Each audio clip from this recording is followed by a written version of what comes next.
నమస్తే. నేను మీ అశ్విని కుమార్. ఆంధ్రప్రదేశ్‌లో 2024 ఎన్నికల ఫలితాలైతే మాత్రం చాలా మందిని ఆశ్చర్యానికి గురిచేసింది.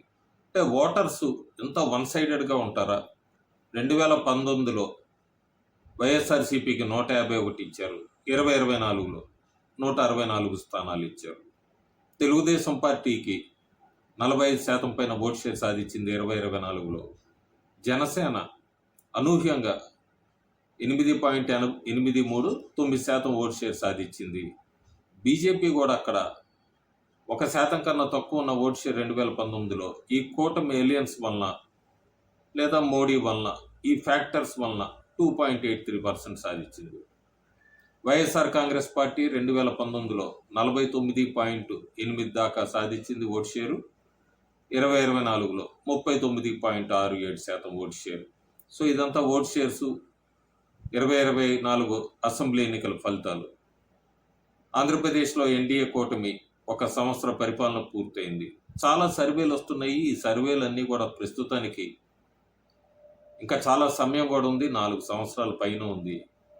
గ్రౌండ్ రిపోర్ట్ కిందో లేకపోతే ఎమ్మెల్యేలు ఎవరు ఓడిపోతారు, ఎవరు గెలుస్తారు, ఏ జిల్లాల్లో ఎట్లా ఉన్నాయి, ఈ సర్వేలన్నీ కూడా చాలా వరకు కూడా గత 3 రోజులుగా సోషల్ మీడియాలో అట్లాగే రీజనల్ మీడియాలో కూడా ట్రెండ్ అవుతున్నాయి. చంద్రబాబు నాయుడు 10 సార్లు ఎమ్మెల్యేగా గెలిచిన వ్యక్తి. తెలుగు రాష్ట్రాలకి ఉమ్మడి ఆంధ్రప్రదేశ్, ప్రస్తుత ఆంధ్రప్రదేశ్కి ఏదైనా 4 సార్లు ముఖ్యమంత్రిగా ఎన్నికైన వ్యక్తి. అదొక రికార్డుగా ఉండిపోతుంది కూడా. జగన్మోహన్ రెడ్డి వైఎస్ఆర్సీపీ స్థాపించాక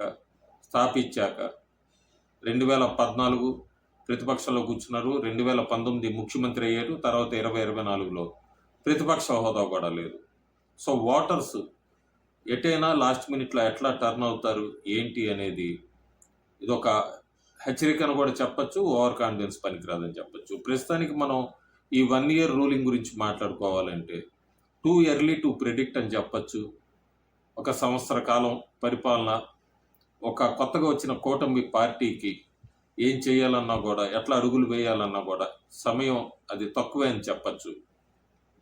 కేంద్ర ప్రభుత్వ సహాయంతో, నిధుల సహాయంతో రాజధాని అయితే రూపుదిద్దుకోవటానికి పూర్తి చేయటానికి కూడా ఈసారి కూటమి ప్రభుత్వం గట్టిగా ప్రయత్నాలు చేస్తోందన్నది అయితే అక్కడ స్పష్టమవుతుంది. అక్కడ జరుగుతున్న పనులు బట్టి మెయిన్ ఫ్యాక్టరు జగన్ ఓటమి కారణాల్లో ఇది కూడా ఒక మెయిన్ రీజన్ అని చెప్పచ్చు. ఎప్పుడైతే అమరావతి నుంచి ఆయన 3 రాజధానులకని వెళ్ళాడో అక్కడే డౌన్ఫాల్ స్టార్ట్ అయిందని చెప్పచ్చు వైఎస్ఆర్ కాంగ్రెస్ పార్టీది. అందుకే ఈరోజు వైఎస్ఆర్ కాంగ్రెస్ పార్టీ నాయకులంతా కూడా అమరావతి మళ్ళీ రాజధానికి అంటున్నారు. ఉదాహరణకి జోగి రమేష్ లాంటి వాళ్ళు కానీ కొంతమంది వైఎస్ఆర్ కాంగ్రెస్ పార్టీ నాయకులు ఒప్పుకుంటున్నారు రాజధాని విషయంలో.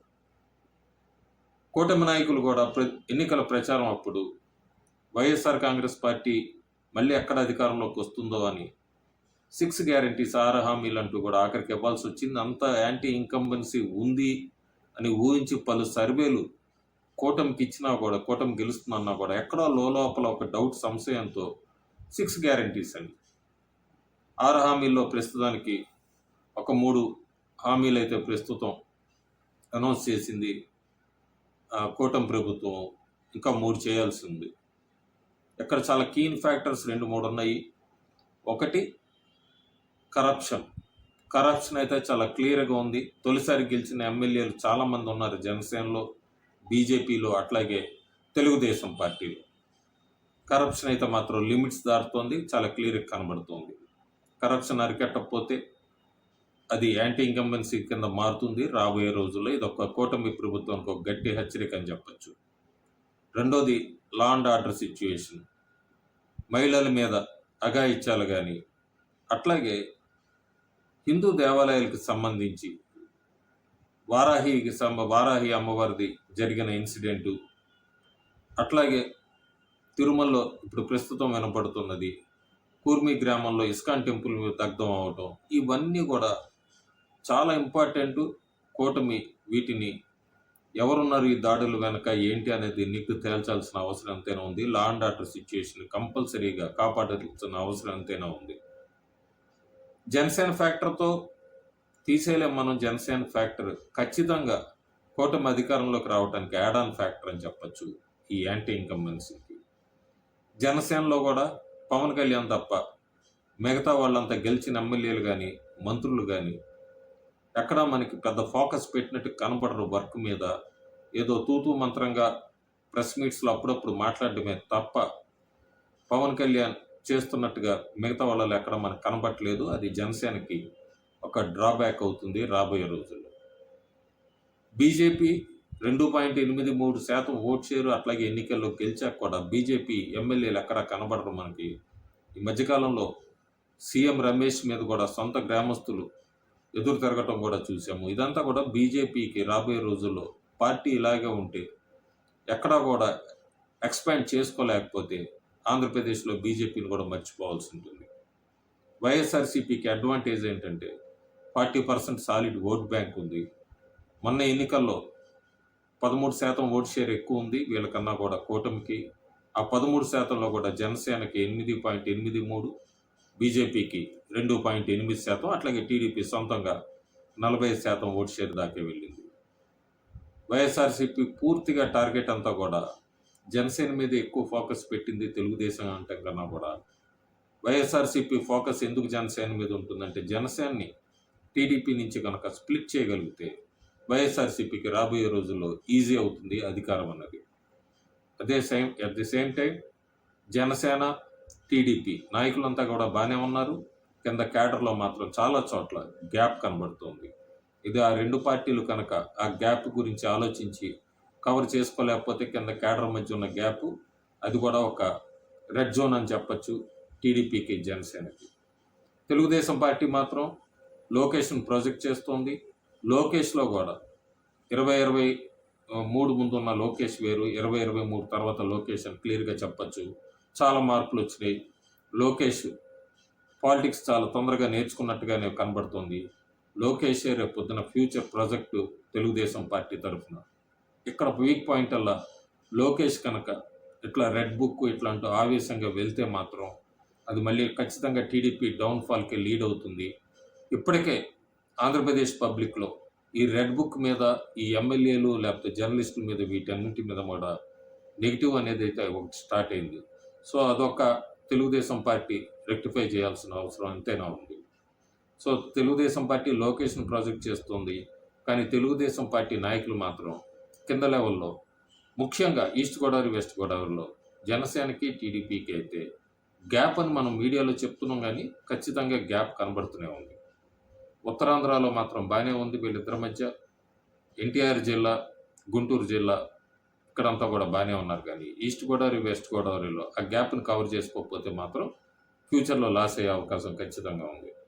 జగన్కి ఇప్పుడు ఓట్ బ్యాంక్ అనేది ఉంది, ముఖ్యంగా SC ST vote bank. Telugu Desam పార్టీకి బీసీ ఓట్ బ్యాంక్ ఎట్లా బ్యాక్ బోను, వైఎస్ఆర్సీపీకి SC ST vote bank back బోన్గానే ఉంది. మాస్ ఇమేజ్ ఉంది. ఏదైనా ఒక ఇష్యూ మీద అతను వెళ్ళగలిగితే ప్రజలు అతనికి ఒక రైతుల సమస్య మీద వెళ్ళినప్పుడే పొదిలి ఒక్కటి చాలు మనకి అతనికి ఇంకా జనాల్లో క్రేజ్ ఉంది అన్నది. తెలుగుదేశం పార్టీ ప్రస్తుతానికి అతన్ని ఎట్లా జైల్లో వేయాలి ఇవన్నీ అమరావతిని కంప్లీట్ చేయటము, పోలవరం ఇష్యూని ఎప్పటి నుంచో పెండింగ్ ఉన్న ఇలాంటి ఇరిగేషన్ ప్రాజెక్ట్స్ని కంప్లీట్ చేసుకొని ఇన్వెస్టర్స్ని తీసుకొని వస్తే కొద్దిగా ప్లస్ అవుతుంది. ఎందుకంటే వాళ్ళు ఇచ్చిన ఈ 6 హామీల పథకాల మీద ఆంధ్రప్రదేశ్ ప్రజలు కూడా ఉచితాలకి బాగా అలవాటు పడిపోయారు. జగన్ ప్రతి నెలా కూడా బటన్ నొక్కి కూటమి నాయకులు ముఖ్యంగా తెలుగుదేశం వాడు జగన్ కన్నా ఎక్కువ ఇస్తుందని చెప్పి ఓటేశారు రూరల్ ఏరియాస్లో. సో రూరల్ ఏరియాస్ వాళ్ళకి చంద్రబాబు నాయుడు ఎంత క్లియర్గా చెప్పినప్పటికీ డబ్బులు లేదు వాళ్ళకి పర్మనెంట్ సొల్యూషన్గా ఇన్వెస్ట్మెంట్స్ తీసుకొని వచ్చి వాళ్ళకి జాబ్ క్రియేట్ చేస్తామని చెప్పినప్పటికీ ఇంకా రూరల్ ఏరియాస్లో ఈ పథకాల మీదే వాళ్ళ ఆశలు ఎక్కువ పెట్టుకున్నారు.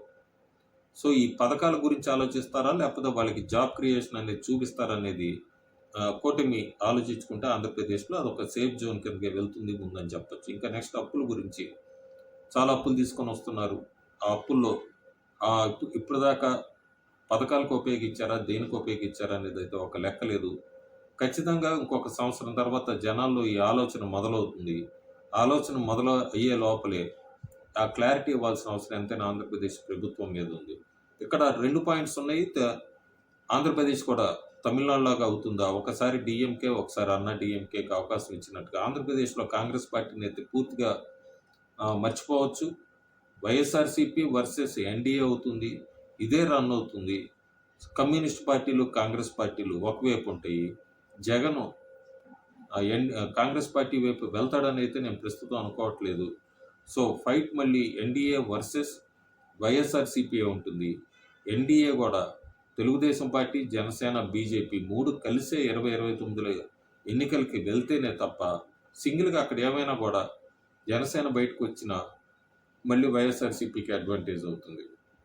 జగన్ ప్రస్తుతానికి ఫార్మర్స్ ఇష్యూ మీద వెళ్ళినా కూడా చాలా సెల్ఫ్ గోల్స్ అయితే చేసుకుంటూ వెళ్తూనే ఉన్నాడు. కానీ అతని కాన్ఫిడెన్స్ ఏంటంటే అతను మళ్ళీ పార్టీని పుల్ చేయగలడని, ఎమ్మెల్యేలు వీళ్ళందరూ వెళ్ళిపోయినా చాలామంది కేసులు పెట్టినా కూడా తను మళ్ళీ తన పాదయాత్ర 2027లో పాదయాత్ర ఉంటుంది అన్నది బాగా వినపడుతోంది. అక్కడ తన క్రౌడ్‌ని పుల్ చేసుకొని కొత్త నాయకుల్ని సెలెక్ట్ చేసుకుంటాడన్న టాక్ అయితే బాగా వినబడుతోంది. అక్కడ లోపలే జగన్‌కి సంబంధించి ఏమైనా కేసులన్నీ బయటకొచ్చి జగన్ జైలుకెళ్తాడన్నది అయితే టీడీపీ నాయకులు చెప్తున్న ప్రశ్న. ఏదైనప్పటికీ ఎవరు జైలుకెళ్తారు, ఎవరు జైలుకెళ్లరు ఇదన్నిటికన్నా కూడా కూటమి నాయకులు కలిసుండి సుపరిపాలన అందిద్దామని ఆశిద్దాం. ప్రస్తుతానికి ఈ సర్వేలన్నీ బ్యాలెన్స్ చేసుకున్నా లేదా ఏదైనా రూరల్ ఏరియాస్‌లో అయితే మాత్రం ప్రజలు యావరేజ్‌గా ఉన్నారు కూటమి 1 ఇయర్ పరిపాలన మీద. అర్బన్‌లో అయితే సాటిస్ఫైడ్‌గా ఉన్నారు. ముఖ్యంగా రాయలసీమ, అట్లాగే నెల్లూరు, ప్రకాశంలో అయితే కూటమి 1 ఇయర్ పరిపాలన మీద యాంటీ ఇన్కంబెన్సీ కనబడుతోంది. మిగతా డిస్ట్రిక్ట్స్ అంతా కూడా హ్యాపీగానే ఉన్నారు కూటమి ప్రభుత్వం మీద. సో, ఈ రాయలసీమలో ఎందుకు యాంటీ ఇన్కంబెన్సీ వచ్చింది? నెల్లూరు, ప్రకాశంలో ఎందుకు యాంటీ ఇన్కంబెన్సీ వచ్చింది? ఏ రకంగా వీటిని కవర్ చేయాలి? ఏ రకంగా రాబోయే రోజుల్లో ముందుకు వెళ్ళాలి? క్యాపిటల్ అనే ఇష్యూని పర్మనెంట్‌గా పూర్తి చేసి ఆ మాట అనేది ఇంకా బయటికి రాకుండా అమరావతియే క్యాపిటల్‌గా కంటిన్యూ చేసి మిగతా డిస్ట్రిక్ట్స్ కూడా ఎక్కడ అన్యాయం జరగకుండా కరెక్ట్‌గా ఇన్వెస్ట్మెంట్స్ తీసుకొనొచ్చి ముందుకెళ్తే కూటమిదే అధికారం. లేదంటే మళ్ళీ జగనే సీఎం అవుతాడు. Thank you.